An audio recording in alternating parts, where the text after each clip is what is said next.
Hi guys, welcome back to the next episode of Director's Chat. They were looking at the emotional world of Ang Lee, so let's get into it. Welcome back to the next episode of Director's Chat. We talk about directors. Today we're talking about Ang Lee. Now before I do it, don't forget to subscribe and notification bell. Rails algorithm. So I'm going to look through his movies. I'm going to look through and I'm going to tell how I feel about them. So let's start. So in 1991 we had Pushing Hands, which was a comedy drama film. It was made by I think it's Chinese, and this was Ang Lee's first movie. This stars Xing Lang, Lai Wang, Bo Zi, Yang, Deb Snyder, Han Lee. I've not seen this movie. I don't know if it's good or not. So that's Pushing Hands. Then in 1993, had A Wedding Banquet, which was a romantic comedy film.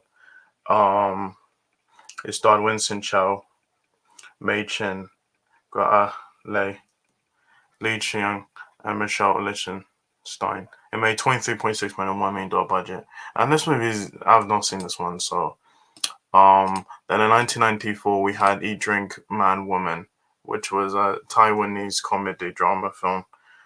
It stars Xing Lang, Kai Mi Young, Cheng Li Wu, Yang Ni Wang, Winston Chow, Ali Gua, and Sylvia Chang. Made $24.2 million. I have not seen this movie either, so yeah. Then in 1995 we had Sense and Sensibility, which was a period drama film. It's based on Jane Austen's 1811 novel of the same name. It stars Emma Thompson, Alan Rickman, Kate Winslet, and Hugh Grant. It made $135 million on a $60 million budget. The film garnered overwhelmingly positive reviews, and yeah, this was a really good movie. It continues to be recognized as one of the best Austen adaptations of all time, and yeah, I like this movie. So, Sense and Sensibility. Um, then in 1997, we had The Ice Storm, which was a drama film. It's based on Rick Moody's 1994 novel of the same name, and they starred Kevin Kline, Joan Allen, Henry Kazani, Adam Hanbid, Tobey Maguire, Christina Ricci, Jenny Sheridan, Elijah Wood, and Sigourney Weaver. Made $8 million on an $80 million budget, and we received positive reviews. And this movie's good. I actually like this movie. So that's The Ice Storm. Um, then in 1999 we had Ride with the Devil, which was a revisionist Western film. And it starred Tobey Maguire, Skeet Ulrich, Jewel, Jeffrey Wright, Simon Baker, Jonathan Rhys Meyers, James Caviezel, Thomas Curry, and Jonathan Brandis. It made $635,000 on $38 million budget. The film was considered a major box office bomb. Ride with the Devil has been known for its thematic exploration of its politics, war, violence, and war.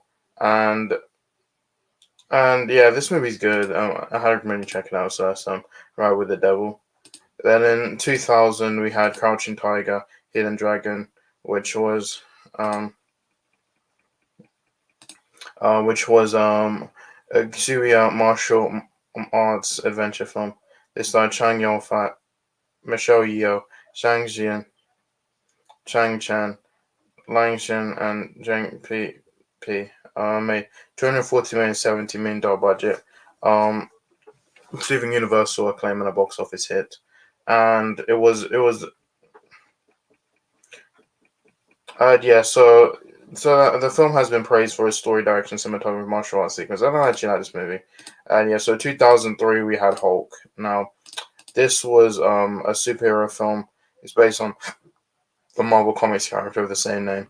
This stars Eric Bana, Jennifer Connelly, Sam Elliott, Josh Lucas, and Nick Nolte. Um, it made $245.4 million, $137 million budget. Um, and the film was the became one of the highest grossing films of 2003. The film received mixed to positive reviews, with praise for his cast performance, ambition, and style, but criticism for his dialogue, lack of action sequences, and computer generated imagery. A planned sequel was repurposed as a reboot titled The Incredible Hulk, which is the second film in the Marvel Cinematic Universe. Now that one was not directed by Ang Lee, that starred Edward Norton.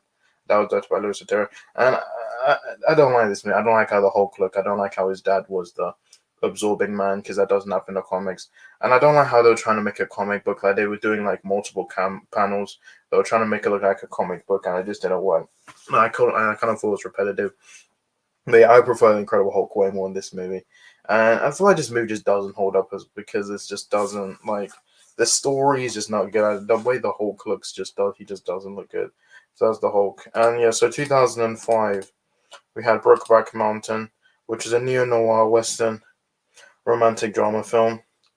It's based on the short story by Annie Prolix, and yeah, so it stars Heath Ledger, Jake Gyllenhaal, Linda Cardellini, Anna Faris, and Halfway, Michelle Williams, and Randy Quaid. I 178 million off $140 million budget. The film received critical acclaim with praise for performance of legend Gyllenhaal, and Brokeback Mountain was subject to controversies. It's lost to Crash for the Academy Awards for Best Picture, subsequent censorship, with criticism for the conservative media outlets received significant attention. The sexuality of main cast have been a subject of discussion. Brokeback Mountain has been regarded as a turning point for the advancement of queer cinema into the mainstream film. And I think this is probably my favorite Ang Lee movie, so it's Brokeback Mountain. Then in 2007 we had Lost Caution, which was an erotic period espionage romantic mystery film.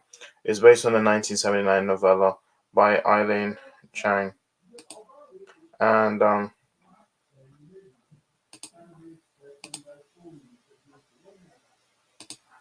this stars Tony Wei, Ampu Ke, Joan Chen, Wang Lian, Shay Pat Hack. It made 67.1 million, $50 million budget. Um, the film adaptation and the story are loosely based on the events that took place during the Japanese occupation. The film's sex scenes resulted in the film being rated MC-17 United States. It made 67 million, making it the highest grossing NC-17 rated film of all time. So yeah, that's Lost Caution.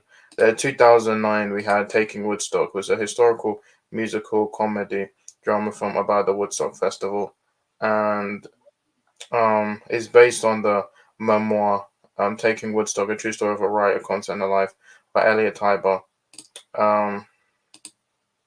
This starred Dimitri Martin, Paul Dano, Dan Fogler, Henry Goodman, Jonathan Groff, Emma Hirsch, Eugene Levy, Jeffrey D. Morgan, Imelda Staunton, and Liv Schreiber. It made $10 million, $30 million budget. It received mixed reviews and was a box office bomb. I've not seen this movie. I don't know if it's good or not. Then in 2012 we had Life of Pi, which was an adventure drama film, which was based on Yang Martell's 2001 novel of the same name. It stars Suraj Sharma, Irfan Khan, Tabu, Rafe Spall, and Jared Desperado, and it made $609 million, $120 million budget. Life of Pi became a commercial success, having a gross over $609 million. Critics praised Lee's direction, the screenplay, the editing, the music, the sound design, and especially the effects and cinematography. And yeah, this movie is good. And yeah, so this and yeah, so yeah, it's Life of Pi. Then in 2016 we had Billy Lynn's Long Halftime Walk, which is a war drama film. It's based on the 2012 novel of the same name by Ben Fountain. It stars Joe Alwyn, Christian Stewart, Chris Tucker, Garrett Hedlund, Vin Diesel, and Steve Martin. And it made $309 million on a $40 million budget, and it received mixed reviews and underperformed at the box office. Now, this movie's okay. And then finally in 2019, we had Gemini Man, which was a science fiction action thriller film. And it's starred Will Smith, Mary Elizabeth Winstead, Clive Owen, and Benedict Wong. It made $173.5 million, $138 million budget. The film received generally negative reviews from critics for its nonsensical script and plot, although the performances and the acting sequences were plot. The aging of Smith and a high frame Ray drew a mixed response, with some critics praising them as technical achievements, while others felt they were unnerving and creepy. So yeah, Paramount lost 111 million as well. And this film is okay. I don't know why it gets so much hate, but yeah, that's it. That's Ang Lee. I don't think Ang Lee's made a bad film. They're all good. So that's the emotional world of Ang Lee. So guys, I'm watching my videos. My next one. Bye.